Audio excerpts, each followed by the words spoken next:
Itu emang bagus. Gue gak tau chordnya sih. Ya, itu. Gitu. Pokoknya enak lah gitu.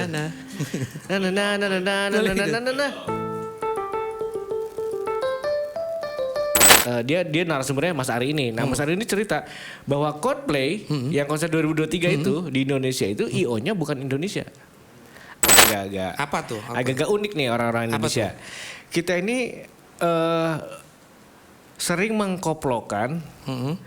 Gue nggak tahu ya, ini kita ngomongnya kreatif atau ini.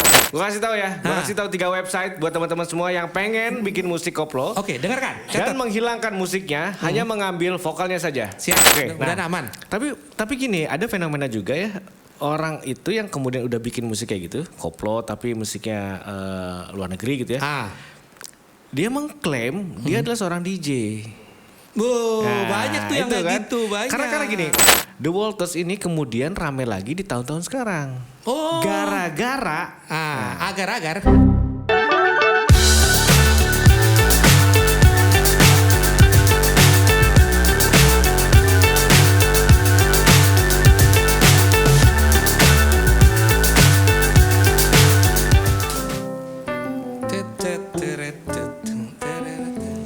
Itu kalau gue nih.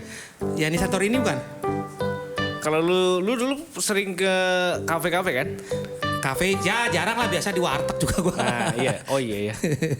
Gue usah ngobrol sama dia lah. Kemarin dulu ke Radio KW. KW, ya masih ada hari ini masih Anu dalam, dan Aan. Betul, Aan dan Anu. Anunya Aan, salah. Masih dalam suasana Anu. apa, An? Hah? Suasana apa sekarang?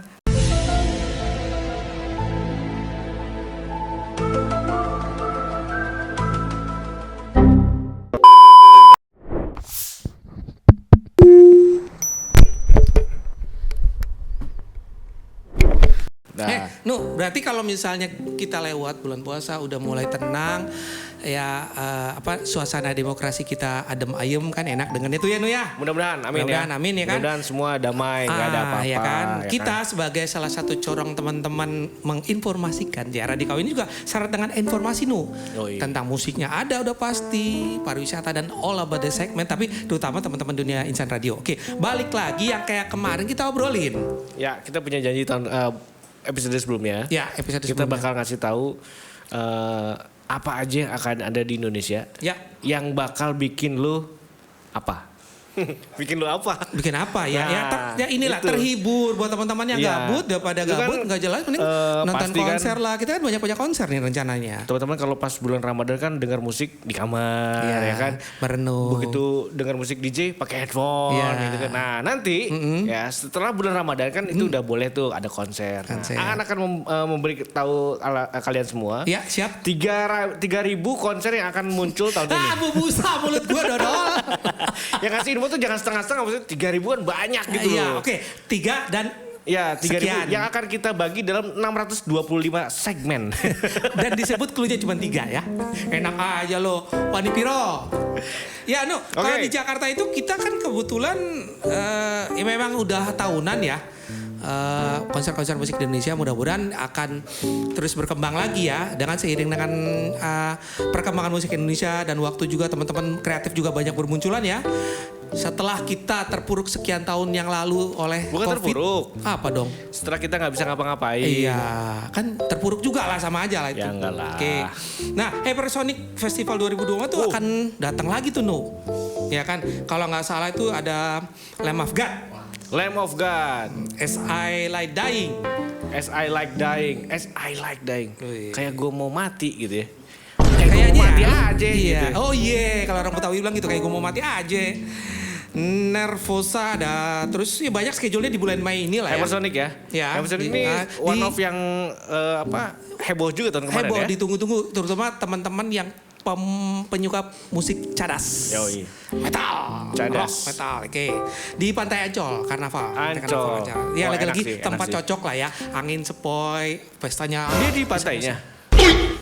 Di pantainya. Kayaknya di Serius gelas lu? tikar Enggak, tar dulu. Ini kalau di pantai itu namanya beach party anjir.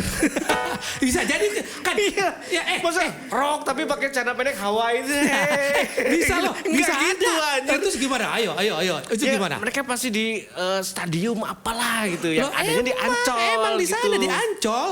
Tapi gak mungkin di pantai Ancol. Bisa jadi kalau dia mau. Sambil ngerok tiba-tiba masuk angin ya kan. Ya emang kita kan panas repot. Angin pantai itu lebih enak, lebih sejuk. Nggak terus rambutnya gini-gini kena muka. Justru emang sengaja. Pas gini-gini Lo lihat, kena senar gitu. Aduh. Lo lihat video klipnya lagu Gun N' Roses. Si Slash waktu dia main lagu sendiri kan rambutnya begini-begini. Apa itu video klip. Oh itu video klip. Kan di Karang. Banting juga nih.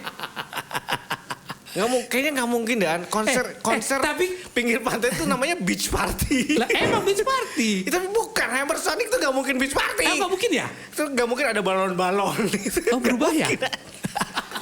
Nih ya tahun kemarin. Tapi kalau ada kepikiran bener aja konsepnya beach party tapi musiknya rock. Nah ini nih yang sering halu tuh gini nih, yang nggak ada kenyataannya kayak begini nih. Lo kok gitu? Kayak yang itu cuma halu doang. Tapi tahun 2023, pokoknya 1, 2, 3 aman gitu aja. 2023 gue menutup nonton konser gue dengan menonton One Ok Rock. Kenapa? Man, itu gila. Oh, lu gila ya? Enggak. Alhamdulillah. Kapan lu sadar? Bini gue yang gila. Karena lu tau nggak kenapa? Kenapa One Ok Rock? Di mana konser itu? Di Ancol. Oh di Ancol juga. Cuma dia di stadiumnya kan? Ada namanya apa sih ya? Lupa gue namanya. Itulah apalah artis yang gue di atas namanya. itu lantai 2 di ABC Mall kan? 2. Di atas ya. Lantai 2 tuh. Nah, dari 2 jam mereka konser One Ok Rock, gue cuma tahu nggak ada. Emang lu suka lagunya? Jadi gini. Gue ketawa nih aja dapat tiket gratisan daripada gabut dia nonton. Sorry. Tiket beli. Ya kan? Kayak lo beli. Tapi gue gak ngerti lagunya. Karena lagunya One Ok Rock tuh yang gue suka tuh. Jujur li beli. Belilah gila lu. Berdua sama Nyonya. Kan Nyonya sukanya Korea. Kapan-kapan gue kayak lu gratisan anjir. Kapan lagi kalau emang kasih gratisan. Gue mah kalau ada yang ngasih baru mau. Nah, ada sih. Jadi bini gue tuh kan Jepangan banget kan. Bukannya Korea. Kalau Korea dia drama dia nonton Korea. Tapi kalau musik dia Jepang banget ya. Jepang, Korea kurang lah ya. One Ok Rock itu salah satu band yang dia udah lama banget pengen nonton. Ya. Gitu. Nah gue nonton lah. Akhirnya gue dicekokin tuh kan. Sebulan sebelumnya gue dicekokin. Semua lagunya One Ok Rock. Gue cuma suka satu doang. Apa judulnya? Mighty Long Fall. Itu emang bagus. Itu emang bagus. Gue gak tau chordnya sih. Pokoknya enak lah gitu.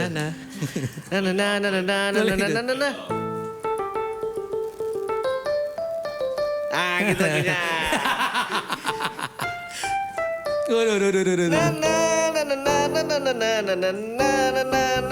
Nah, itulah lagu One Ok Rock. Nah. Itu Mighty Long Fall. Lagu itu gak dibawain. Jadi gue 2 jam cuma ngerekamin doang gitu. Tapi Oke, gimana? Lo ceritain dong dari awal lo masuk sampai dia selesai konser. Lama dong. Gue masuknya soalnya dari jam 4 sore. itu mereka bang jam setengah 8. Baru dapat masuknya setengah 8. Enggak, gue datang pas jam 4 karena bini gue mau ketemu sama komunitas Jepang lah. Tapi ya, gila antusiasnya orang Indonesia. Betul. Yang datang ke sana itu bukan hanya orang Jakarta.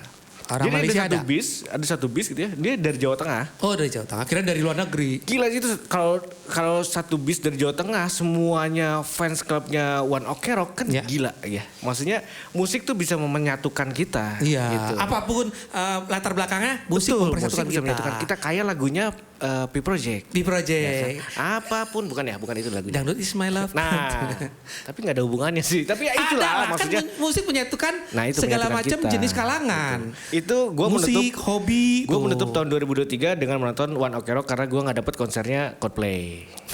Pelarian sakit hati gak dapet Coldplay, nontonnya One Ok Rock. Nah cuma penonton Indonesia udah gak kayak dulu ya, yang gue tahu ya. Sekarang tuh gak kayak dulu. Itu gue pernah nonton Metallica, itu Chaos. Gue juga gak dapet tiketnya. Chaos. Tahun kemarin. Itu dulu banget, baru tahun udah tuanya dia. Gue tahunnya kemarin. Ya yang di Lebak Bulus. Iya di Lebak Bulus kan. Itu Chaos banget. Itu juga Chaos. Sampai loncat-loncat pagar masuk arit itu gue. Iya, gue kabur ke rumah temen gue. Itu zaman dulu. Dan gak disetujui sama orang tua jalan. Nah itu, kalau Aan kan masalahnya dengan izin orang tua. Ya kan? Alah kalau diizinin juga lu. Nah kemarin Metallica yang kemarin juga sama, gak dapat juga. Gak dapat juga? 2000 berapa tuh? Nah, baru kemarin. 2000 kemarin? 2000. Sebelum Covid tuh. 16 sampai Iya sebelum Covid itu. Iya, sebelum Covid. Nggak dapat juga gue sama. Nah penonton Indonesia sekarang itu udah nggak kayak dulu. Maksudnya nggak chaos lah. Kita tuh sekarang bisa. Lu tahu nggak ya? Ada satu band rock, gue lupa namanya apa. Tapi waktu gue jalan di Jogja, gue liat posternya gede banget. Siapa tuh? Pokoknya band luar negeri dan itu nggak main di Jakarta. Dia mainnya di Jogja. Jogja apa Solo? Jogja. Lupa gue. Tapi itu Jogja band rock Nation lah. ya? Nggak ngerti gue lupa pokoknya lupa. Udahlah lupa. Lupa. Teman kita lupa ingat. Nah, Halo Pokar, band-band artinya jadi kuburan. ya penonton Indonesia kan sekarang udah safe karena lah. memang dari IO-nya sendiri yang gue tahu dari teman-teman yang gue lihat juga mereka udah ada namanya sistemnya crowd control. Ya. Nah itu nggak akan bikin chaos mudah-mudahan ya. Jadi dia mengatur gimananya alur dari mereka datang, penukaran tiket, masuk gate sampai ke dalam. Tapi khusus yang Coldplay, ini yang gue tahu ya, bocoran dari Mas Ari. Mas Ari tuh gue gak tahu siapa. Gak apa-apa, sebutin Tapi aja. intinya gini, ini kebenaran banget. Bener kan? Waktu gue jalan ke sini. Tunggu lu, bener kan? Bener, Udah, kebenaran banget. berarti bukan salah. Waktu gue jalan ke sini, gue gaplok lu. Waktu gue jalan ke sini, waktu gue naik mobil ke sini, gue dengar El Sinta lagi ngebahas event musik yang akan ada di Indonesia. Salah satunya adalah dia narasumbernya Mas Ari ini. Nah, Mas Ari ini cerita bahwa Coldplay yang konser 2023 itu di Indonesia itu IO-nya bukan Indonesia. Serius lo? Jadi orang Indonesianya itu dia hanya menjembatani untuk izin. Tapi yang pelaksana, production segala macam itu bukan Indonesia. Orang luar. IO-nya IO luar karena ya tadi ya mungkin kepercayaan dan lain-lain lah. Tapi juga nih ini berhubungan secara langsung dengan eksklusifnya kontrak konser siapa namanya? Siapa? Itulah. Siapa cewek. Ya itulah. 13 huruf. Cewek Gonta? Bukan. Siapa? Aduh, itu udah ada di bibir gua. Ada nggak? Wow. Lu belum gosok Taylor gigi. Swift. Itulah kenapa Taylor Swift dapat kontrak eksklusif hanya konser Asia itu di Singapura. Karena di sana pemerintahnya dia tukang jahit kan Taylor? Bukan dong, Taylor Swift itu. Itu dia kontrak eksklusif konser hanya di Singapura. Itu di mana pemerintah Singapura dan semua orang-orang di negaranya lah gitu ya. Kompak tuh bikin IO-nya apa segala macam dengan standar internasional. Wih. Karena kan Singapura kan nggak ada artisnya ya. Artisnya siapa sih gitu. Nah, makanya Taylor Swift kemudian mempercayakan konsernya di Singapura. Nah, biar mengcover juga yang dekat-dekat kayak Indonesia bisa ke sana terus segala macam. Lebih ke production gitu ya. Production tapi show-nya. Balik lagi kalau memang realnya lo ngomong seperti itu, bukan asli orang Indonesia. Kan? Berarti orang Indonesia masih setengah-setengah dong dipercaya untuk konser luar negeri. Bukan. Ada banyak faktor ya. Ada banyak faktor. Kita orang Sunda ya, jadi faktor. Ada banyak faktor ya. Salah satunya adalah faktor perizinan.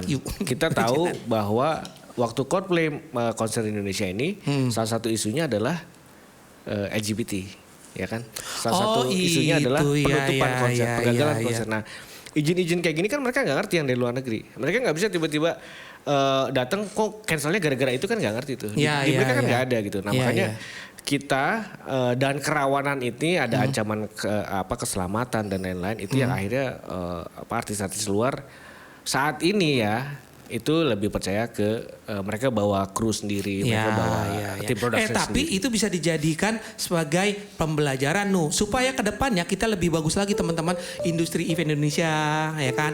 Ada teman-teman dari Evendo, Backstager tuh teman-teman kita yang bekerja di industri event ya kan. Betul. Ada dari ILE dan segala macam. Nah itu fungsinya kita harus belajar. Gini, mudah-mudahan. Tapi by the way bukannya gue mau montong ya banyak konser-konser besar artis luar, terutama yang dari Korea, dihandle sama orang Indonesia juga loh. Kata siapa? Iya, kemarin gue ikut Kim Yong Dae, gue ikut fan meeting. Gini. Hong Jong In juga ada. Kalau buat Korea gue agak spesial dikit. Karena gini, manajemen Korea itu ada di Indonesia. Tapi ada juga yang di agensi juga ada banyak. Manajemen Indonesia manajemen Korea ada di Indonesia. Agensinya juga ada. Artinya dia merekrut lokal community untuk bergerak dengan standarnya dia. Nah sekarang kan kita nggak pernah dengar Coldplay punya kantor di Indonesia, gitu kan? Nah itu bedanya. Tapi bedanya gitu. oke. Tapi kalau tahun depan udah ada perkembangan bagus ya mudah-mudahan insya Allah pasti. Siapa tahu kan kita karena namanya kemungkinan kan Kalau gue sih ngeliatnya gini, kalau untuk tipikalnya kan ada konser, ada festival ya. Konser festival sama fan meeting satu lagi juga fans. Kalau konser mungkin saat ini Indonesia mungkin belum sepenuhnya dipercaya. Mungkin mungkin. Tapi kan kita pasti progresif gitu, berkembang gitu kan. Teman-teman dari lighting, dari LED show, multimedia dan lain-lain pasti berkembang. Terutama dari safety eventnya juga, crowd control, ticketing segala macam. Kemarin gue nonton Changcuter, multimedianya harus dari timnya mereka. Nah ini kan profesionalisme dari artisnya juga harus dituntut dia juga biar gak pusing juga ya, sepaket lah saya mah gitu ya. Itu bukan masalah sepaketnya, tapi masalah tim productionnya gitu. Jadi si artis sendiri sudah memikirkan itu. Nah dari kita tuh artisnya juga harus ke sana tuh geraknya. Harus ke sana juga ya, biar ada konsep juga ya. Betul. Nah kalau di kita ada lagi yang namanya festival. Contoh Java Rockin' Land. Iya. Kan, Java Jazz nanti bakal ada di 2004 nih. Java Jazz kan banyak bulan banget Mei. Orang-orang luar ya tuh. Kan, terus banyak lah. Terus ada juga yang konser-konser yang mungkin nggak terdeteksi, tapi kabarnya bakal ada nih kayak yang nanti akan datang Avenged Sevenfold di GBK. Itu pernah kan gue menonton tuh. Elijah Woods, terus ada banyak macam lah. Masih tetap di Ancol Beach City juga di tanggal 11 Mei kalau nggak salah, kalau nggak mundur. Terus kalau yang di Bali jangan salah. Nah Bali itu lebih ke ya lo bilang tadi beach party-nya itu. Atau enggak klub. Dia banyak kan klub kalau. Iya, tapi ada juga beach party waktu itu yang di GWK ya. Itu bukan beach party, lebih ke rave itu. Ya? Oh gitu, oke udah ganti ya.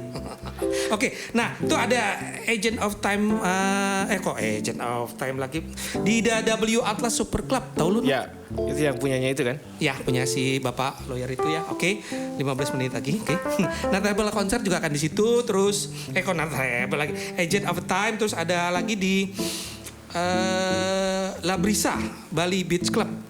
Itu ada Beach Club. Ya, itu kalau nggak salah ada Wild March Rebuild. Wild March ya, benar ya, Wild March. Infonya benar. Terus Time Impala juga bakal datang ke Bali. Terus ada Ajun Deep. Ya kan, kalau nggak salah banyak, many more lah. Ya, kalau di Bali, ngomongin Bali nih, Bali kan identiknya sama DJing gitu ya. Beach house, beach club. Terus rave party gitu. Ya. Ini kan musik-musik elektronik nih. Ya, EDM, electronic dance music. Elektronik Indonesia, musik elektronik Indonesia juga berkembang. Oke. Salah satunya yang berkembang adalah musik koplo. Wih, itu dia. Koplo kan juga kalau gua ditanya genrenya apa sih koplo gitu. Buat gua ya koplo ya one of musik elektroniknya Indonesia gitu. Ya, dengan punya rhyme segmen Indonesia. tersendiri dia ya. Dengan rhyme Indonesia. Cuman apa? Nah, ini agak-agak apa tuh? Agak-agak unik nih orang-orang Indonesia. Kita ini sering mengkoplokan. Gue nggak tahu ya, ini kita ngomongnya kreatif atau ini kopas. Enggak, bukan kopas sih. Apa dong? Mungkin bisa dibilang ini kreatif atau istilahnya itu kumulatif kreatif produk gitu. Jadi misalnya musiknya Ed Sheeran gitu. Vokalnya Ed Sheeran, musiknya koplo. Oh iya. Save a View ya? Ya. Itu mereka kan bisa aja dapetin materi mentahnya, dibikin diacak-acaknya gitu ya? Buat Anda yang tidak tahu, saya kasih tahu. Apa tuh? Bulat nggak? Tahu bulat. Dibikin dadakan. Nih. Apa? Gue kasih tahu ya. Gue kasih tahu 3 website buat teman-teman semua yang pengen bikin musik koplo. Oke, dengarkan. Dan menghilangkan musiknya, hanya mengambil vokalnya saja. Siap. Dari 3 website ini gue cuma hafal 1. Apa? Dua. Apa? Yang satu adalah La AI. Oh, EA. Nah, La AI ini lu tinggal drag musiknya ke sana, yang ada vokalnya, hilangin tuh vokal, hilangin tuh musik, hilang musiknya. Di-create musik, masuklah TikTok dan viral. Ditambahin musiknya, lu kreasiin musiknya, jadilah koploisme. Koploisme. Ya kan? Tapi di TikTok sah-sah aja kayak gitu ya. Sementara kalau di YouTube kan harus dilihat copyrightnya. Oke, menarik nih. Makasih An, sudah dikasih tahu. Thank you ya. Makasih, gue udah makasih. Yang jelas. Gue sempet nanya sama orang TikTok. Waktu dia datang ke Indonesia, TikTok punya perusahaan namanya Byte Plus. Oke. Byte Plus ini perusahaan teknologi TikTok. Jadi kalau lihat ada videonya yang bisa interaktif tuh, itu Byte Plus lah. Gue nanya sama dia, gimana dengan digital right management? Ya. Nah, ternyata ya, untuk TikTok mereka sudah pegang license-nya Audio Network. Beberapa Audio Network itu mereka udah pegang license-nya. Oke, gitu. jadi kita tidak khawatir. Ya, kita tidak khawatir. Cuma apa cuma? Kalau kita bicara digital right management, ada juga yang kemudian kita bicara gini, gue bikin musik dari musik orang, ya, gue naikin ke TikTok sebagai new ID-nya gue. Nah itu boleh atau enggak? Nah, TikTok akan melihat itu sebagai penyempurnaan dari musik sebelumnya atau karya baru. Nah ini yang kita belum tahu. Belum ada jawaban juga dari mereka ya. Mereka karena gue ketemunya bukan orang teknisnya ya, jadi mereka nggak bisa. Belum ada jawaban lah ya, belum siap. Kayaknya mereka pasti udah mikirin itu sih. Soalnya pasti. Soalnya kan kayak Instagram mereka udah ada itu. Berkembang cepat banget.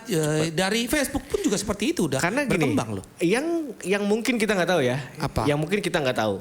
Ya udah nggak ada yang tahu dong. Kan kita nggak ada yang tahu. Ya kasih tahu dong. Yang mungkin kita nggak tahu adalah berapa banyak tuntutan legal standing terhadap YouTube, terhadap Instagram dan Meta, terhadap Twitter dan TikTok berkenaan dengan copyright musik. Itu banyak banget. Di internasional itu banyak banget. Gitu. Nah artinya jadi apa? Jadi mereka juga pasti ya progresif juga bikin kayak gitu. Tapi kembali ke musik tadi, koplo western gitu ya. Karena koploisme lah. Koploisme lah. Iya, koploisme. Kalau gue sih, kalau lu melihatnya gimana? Gue kan musisi ya. Iya. Lu kan tukang tiket. Ya kan? Gue musisi, lu tukang tiket. Anjay. Tiket mah. Enggak gitu. Ini kan zaman puasa. Oke. Bandung Sumedang gitu. Tiket. Sekarang ke Bandung udah enak loh kita mudik nanti kayak wus. Temen gua kemarin cari tiket udah habis buat mudik. Habisnya tuh baliknya. Berangkatnya masih ada. Baliknya udah gak ada. Kok pinter ya? Beli balik burnya dulu ya? Iya kayaknya keretanya gembes itu. Iya keretanya gembes ya. Sejak kapan tapi pasti kereta ada pemerintah tambal ban? akan ada solusinya. Terutama pemerintah baru. Akan ada solusinya. Oke, balik tadi. Seperti makan siang gratis. Solusi. Oh iya. Dan susu gratis. Jadi buat penggemukan badan. Buat susu. yang belum makan gratis ya kan solusi. Dan minum susu sehat. Tapi gue mau nanya. Kalau makan siangnya agak sore masih gratis gak ya? Kayaknya harus ada voucher. Tapi vouchernya di timer. Nah betul.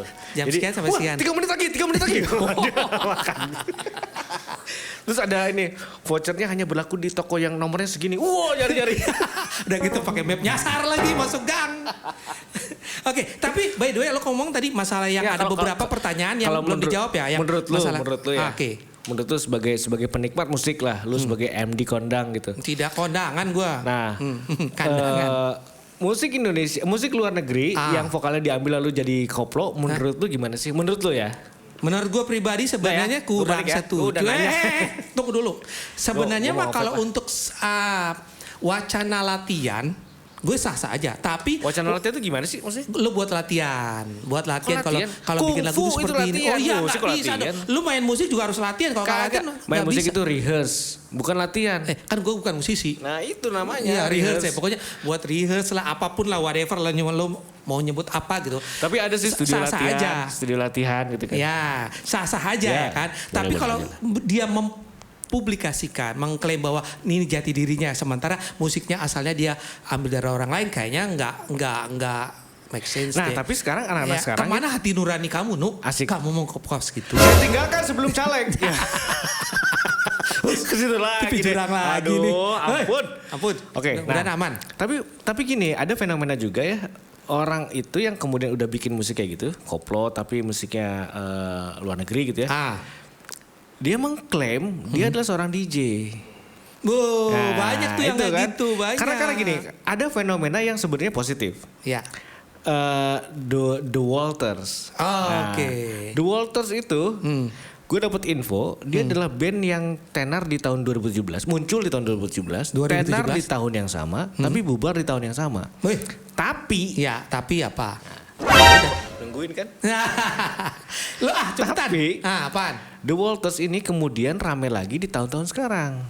Gara-gara agar-agar lagunya populer lagi di TikTok. Nah, itulah sosial media. Bentuk ada koplonya. Nah, itu. ada positifnya juga ada sih. positifnya. Ya. Sampai si The Walters ini datang ke Indonesia, gitu. Mukulin tuh yang bikin koplo. Lo kasihan banget sih. Enggak lah. Dia datang ke Indonesia sampai akhirnya dia reunian, akhirnya dia mungkin kalau di kita sholat taubat kali ya. Sholat taubat. Terpikirkan kembali. Ya Allah, kami nggak akan bubar lagi bandnya. Iya, Gitu ya, iya. mungkin gitu. Akhirnya mereka reunian terus datang ke Indonesia dan mereka bareng sama Phil Koplo manggung di Indonesia, konser. Wih, keren. Itu drama banget ya. Wow gitu. Drama banget gak kayak teman kita lebih hebat. Nama bandnya besok bubar, nggak bubar sampai besok. Sampai sekarang masih jalan. Tapi koplo nggak dia? Hah? Tapi koplo nggak dia? Belum di koploisme. Oh, iya. Tapi memang fenomena koplo ini memang sampai nembus ke luar negeri berkat adanya sosial media, salah satunya TikTok. Betul. Nah, tapi by the way, Tapi kembali ke situ tuh apa tadi. dong? Kembali ke situ. Menurut lu fenomena kayak gini nih ya, dengan gua ngeklaim, wah gua kan udah bisa bikin musik nih. Musik gua elektronik koplo tapi plus vokal luar negeri gitu kan. Iya. Lagunya Dua Lipa gue jadiin koplo Iya, gitu. iya. Dan gue akan menasbihkan diri gue adalah seorang DJ. DJ Win M. DJ Win M. Ada gitu masih ada Win M zaman Win M sekarang? udah gak ada Win M. Kayaknya udah Aplikasi gak ada. udah ada. Aplikasi masih ada. Masih ada? Masih ada tapi nggak diperbarui. Stuck gitu aja Win M Wah aplikasinya. udah jelek gitu. Iya. Nah, Nah, itu. balik yang ke tadi sih, kalau gue sih boleh dibilang Karena lu kan seorang MD kan. Artinya gue cuma memposisikan gue di kacamata umum dah. Yang memposisikan juga bahwa yang umum tuh cuma WC-an. Kacamata nggak ada yang umum. kamar mandi Coba juga lu ke mall. ada umum. Kamar mandi juga ada yang umum. Ada WC tuh. Nah itu, Nah, menurut lu? itu. Menurut lu? Itu. Nggak, tapi teman-teman kalau memang dia mencoba untuk mengklaim, taruhlah dia harus ada konsep tahu diri, no. Itu kan lagu orang, gitu kan. Kalau dia pun piawai, bisa memix lagu orang dengan yang lainnya akhirnya terjadi sesuatu yang baru, sah-sah aja. Tapi please dong jangan mengklaim bahwa ini dia gitu. Nah, ini dia ngambil, mengcover. Ada tulisannya jelas tuh mengcover. Kalau di YouTube kelihatan kan cover lagu ini by siapa. Itu boleh lah gitu. Balik kayak gitu kan di Random Lock juga punya fasilitas seperti itu. Teman-teman yang mau cover bisa ke Random Lock. Kadang kita juga bisa ngurus copyrightnya tuh. Info ya. Buat teman-teman yang mau kerja sama kita juga mempunyai memfasilitasi Gini, musisi-musisi. kalau teman-teman mau teman-teman. nyanyi lagu Indonesia di YouTube yang nggak kena copyright, datangnya ke sini. Oke, dah Itu aja, ya kan? Yoi nggak? Yoi, lo bener-bener kayak sejak kapan lo pinter no? Nah itulah. Jadi kepintaran gue akhirnya harus menutupi episode kita hari ini, ya kan? Kalau mundur dikit ke masalah DJ tadi, kalau menurut gue, sebenarnya gue sih setuju kalau mereka berkreasi, terus mereka manggil diri mereka DJ, selama mereka tidak manggil diri mereka pencipta lagunya. Bisa, tapi gue juga bilang kalau DJ sekarang kalau bisa pinter kayak Anu lah, kalau bisa sih. Emang lu pinter ya? Enggak, mereka banyak yang pinter. Naro, Romi itu pinter-pinter. Oh iya. Tapi ada juga DJ yang pinter karena famous dia ganteng atau cantiknya doang. Banyak. Cuma main playlistnya doang, tapi nggak bisa create lagu. Betul. Ya, nah, gue mau tuh kayak DJ Wiwit, Wiwit, tau gak Wiwit? Wiwit ya. Oriental Flag, ya dulu keyboardisnya Purpose. Dia memproduksi lagu sampai dia dapat lesson dari Ableton. Betul. Nah, salah satu orang yang dapat license Ableton di Indonesia salah satunya. Dia top 5 lah. Itu mungkin jadi cue buat teman-teman. Bahwa episode berikutnya, ya kan kita akan ngebahas tentang musik elektronik. Betul. Musik elektronik di Radio KW episode berikutnya. Yes.